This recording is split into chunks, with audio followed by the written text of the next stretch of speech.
अस्सलाम वालेकुम। कैसे हैं आप सब लोग? उम्मीद है कि खैरियत से होंगे। आज हम कुछ बात करेंगे पाकिस्तानी जमहूरियत के हवाले से।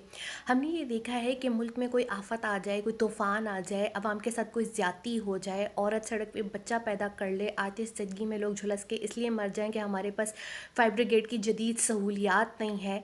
सिसक सिसक के लोग अस्पतालों में दम तोड़ जाएँ। लोगों के पास अपने बच्चों को भेजने के लिए, तालीम के लिए पैसे नहीं हैं, उनके पास राशन खाने के लिए पैसे नहीं हैं, वो ख़ुदकुशियाँ कर लें, नहर में गिर जाएँ।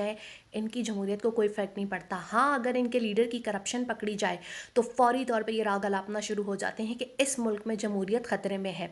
और अब तो एक नया सिलसिला जो है वो मौरूसी सियासतदानों ने शुरू किया है कि जिसके अब्बे की करप्शन पकड़ी जाए तो वो कालाधन तंजीमों के ऊपर खेलना शुरू हो जाते हैं ताकि आलमी मीडिया जो है वो उनको तवज्जो दे।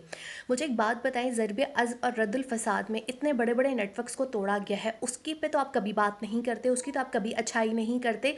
लेकिन जहाँ आपकी करप्शन पकड़ी जाती है वहाँ पे आप मुल्क की सलामती को ख़तरे में डालते हैं। तो मैं यहाँ आपसे पूछूंगी, ये कैसी सियासी जमातें हैं? ये सियासी जमातें मुल्क की सलामती से क्यों खेल रही हैं? ये बताएं ना, रसीदें दें ना, अपने करप्शन की जो है वो बताएं ना कि क्या, कहाँ से इतने पैसे आ गए। अवाम करीब होते गए और ये अमीर होते गए। और इनकी तो अपनी जमातों के अंदर जो है वो कोई डेमोक्रेसी नहीं है। अब्बे के बाद जमात बेटी की होती है या बेटे की होती है, भाई की होती है, शौहर की होती है। यहाँ तो आम लोगों को आगे आने का मौका ही नहीं दिया जाता। तो मेरा ये आपसे ये सवाल है, क्या वाकई ही इस मुल्क में जमहूरियत है? क्या वाकई इस मुल्क की सियासी जमातों में खुद जमहूरी इक़दार एग्जिस्ट करते हैं?